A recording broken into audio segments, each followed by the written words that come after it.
Ya, assalamualaikum warahmatullahi wabarakatuh. Perkenalkan, nama saya Iqbal Tabrani dari kelas 11 TMPO 1. Di sini saya akan menjelaskan langkah-langkah menetapkan skala produksi. Dalam langkah-langkah menetapkan skala produksi dapat terbagi menjadi 9. Yang pertama yaitu produk apa yang akan diproduksi. Yang kedua, kapan kegiatan proses produksi akan dimulai. Yang ketiga, berapa besarnya jumlah dana yang akan dibutuhkan. Yang keempat, berapa banyak tenaga kerja yang diperlukan. Yang kelima, peralatan apa yang diperlukan. Yang keenam, berapa tingkat persediaan bahan baku yang diperlukan. Yang ke-8, syarat-syarat dalam penetapan skala proses produksi dan jasa. Yang ke-9, penetapan skala produksi barang dan jasa harus disesuaikan dengan tujuan usaha.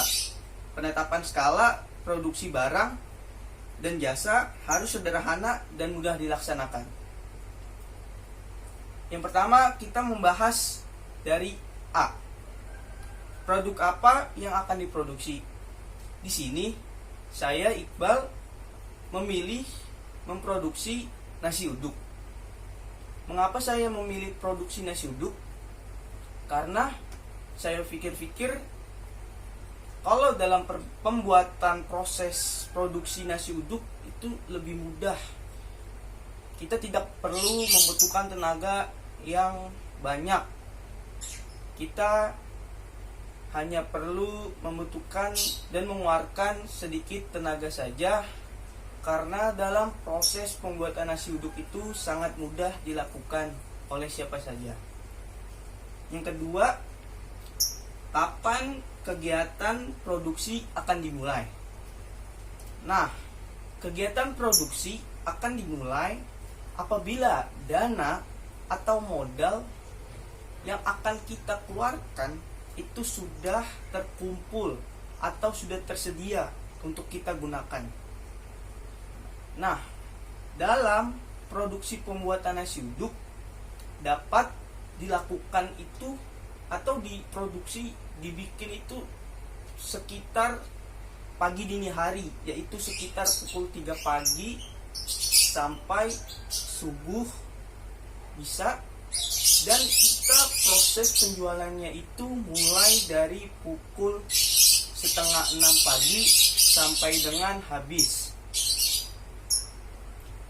Yang ketiga itu berapa jumlah produk yang akan diproduksi. Nah, dalam penjualan nasi uduk ini, jumlah produksi yang akan diproduksi tidak dapat diprediksi secara langsung. Tergantung dari jumlah beras atau nasi yang dimasak, juga dari jumlah pelengkap yang dimasak. Misalnya kalau kita memasak beras atau nasi sebanyak 2 liter dan pelengkapnya lainnya, bila mana nasinya itu sudah habis tetapi pelengkapnya itu juga belum tentu habis secara bersamaan dengan nasi, maka jumlah produksi itu tidak dapat diprediksi secara langsung. Terus yang keempat, berapa besarnya jumlah dana yang akan dibutuhkan?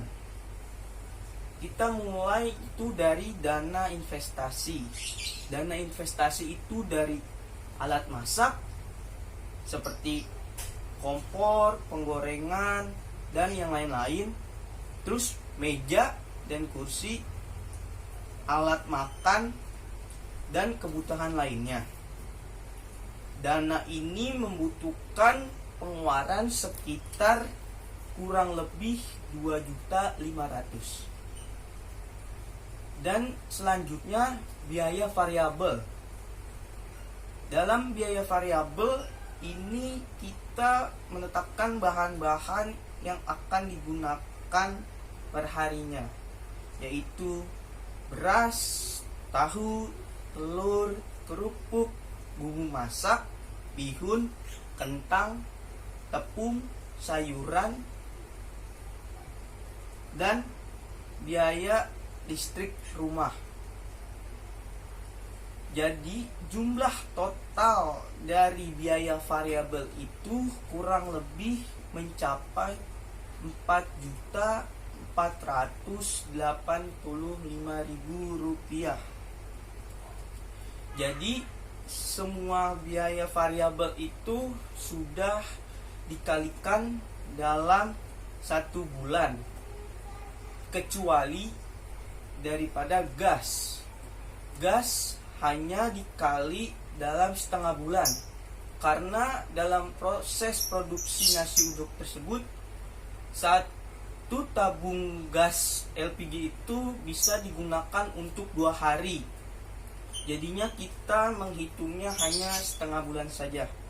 Jadi jumlah dari besarnya dana yang akan dibutuhkan yaitu dana investasi sekitar 2.500.000 ditambah dengan biaya variabel sekitar Rp4.485.000. Jika ditambahkan totalnya itu akan menjadi Rp6.985.000. Selanjutnya yang yang kelima, berapa banyak tenaga kerja yang diperlukan dalam proses produksi nasi uduk. Itu jumlah tenaga yang dibutuhkan itu tidak terlalu banyak. Kita itu hanya membutuhkan sekitar 2 orang saja untuk dapat bisa memproduksi nasi uduk. 2 orang ini antara lain bisa menjadi juru masaknya atau chefnya yang masak, dan juga ada yang sebagai penjualnya atau pelayan. Mereka bisa berganti-gantian dan bisa bekerja bekerja sama. Jadi kita tidak perlu membutuhkan banyak pekerja untuk dalam proses pembuatan nasi uduk ini. Selanjutnya yaitu yang ke-6, yaitu peralatan apa saja yang diperlukan. Nah, di sini peralatan yang diperlukan itu antara lain alat masak. Alat masaknya itu dari kompor, gas, penggorengan, sodet, panci, pisau, dan saringan untuk mengangkat gorengan-gorengan. Yang keduanya itu ada meja, terus ada kursi, dan alat makan. Alat makannya itu ada sendok, garpu, piring, kertas nasi, toples untuk kerupuk, karet. Nah, itu peralatan yang digunakan dalam proses produksi nasi uduk. Selanjutnya yang ke-7 itu berapa tingkat persediaan bahan baku yang akan diperlukan. Dalam tingkat persediaan bahan baku yang diperlukan itu, dalam proses pembuatan nasi uduk itu kita tidak langsung belanja selama sebulan, itu tidak. Jadi kita itu belanja per hari. Kenapa? Karena kalau kita langsung belanja kebutuhan dalam sebulan, nanti bahan-bahan yang akan digunakan itu sudah tidak fresh lagi atau sudah tidak segar, sehingga mengurangi kualitas rasa dari nasi uduk tersebut. Jadi kita itu menggunakan cara itu berbelanja setiap harinya, bagaimana kita habis dan kita besoknya belanja lagi. Tetapi kalau ada sisa bahan yang tidak habis, itu bisa disimpan ke dalam kulkas dengan waktu yang cukup ditentukan ya, tidak boleh terlalu lama karena bisa mengurangi kualitas dari nasi uduk kita, sehingga bisa mengurangi daripada kepuasan konsumen. Terus H, yaitu syarat-syarat dalam penetapan skala proses produksi dan jasa. Syarat-syaratnya itu antara lain yang pertama, perencanaan produksi barang dan jasa harus disesuaikan dengan usaha. Nah, jadi tujuan itu harus sesuai pada produksi kita. Misalnya saya itu kan memproduksi nasi uduk. Jadi saya itu tujuannya itu kita harus bisa memuaskan dari konsumen. Jika konsumen senang kepada hasil pembuatan kita dari dagangan kita, kita akan memperoleh keuntungan yang banyak. Jika kita memperoleh keuntungan banyak, jadi kita lebih mudah dan lebih enak dalam proses produksi selanjutnya. Yang penting yang terutama itu kita memikirkan kepuasan daripada konsumen. Nah, melihat potensi usaha ini, apakah usaha ini dapat berkembang dengan baik atau malah menurun? Kita harus bisa melihat nih proses produksi dari nasi uduk kita itu apakah berkembang, apakah menurun. Jika kita berkembang, sebaiknya kita pertahankan atau bisa kita lebih dengan cara kita meningkatkan kualitas, kebersihan, dan rasa dari nasi uduk kita agar konsumen itu lebih menyukai dan lebih terpuaskan oleh nasi uduk hasil produksi dan buatan kita. Dan jika kita menurun, sebaiknya kita harus mengkoreksi di mana tingkat kesalahan yang membuat produksi kita itu menurun. Dan yang selanjutnya, dapatkah kita bersaing dengan para pedagang lain yang ada di sekitar kita? Nah, di sini kita melihat nih bagaimana produksi dari nasi uduk kita ini, apakah dapat bersaing di sekitar kita, sekitar lingkungan kita, dapat bersaing atau tidak.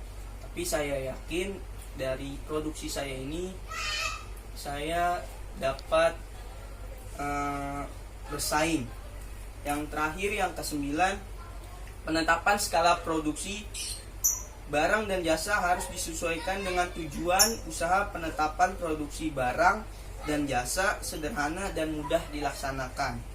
Nah, yang ini sama dengan yang sebelumnya, yang ke-8, yaitu tujuan usaha.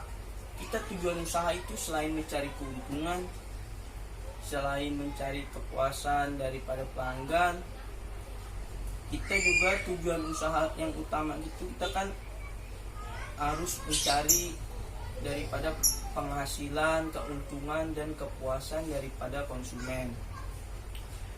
Nah, kita ini harus bisa memberi analisis dan klasifikasi tentang kegiatan proses kita ini. Jadi kita bisa mengklasifikasi atau menganalisis kekurangan-kekurangan atau kelebihan-kelebihan dari produksi nasi uduk ini.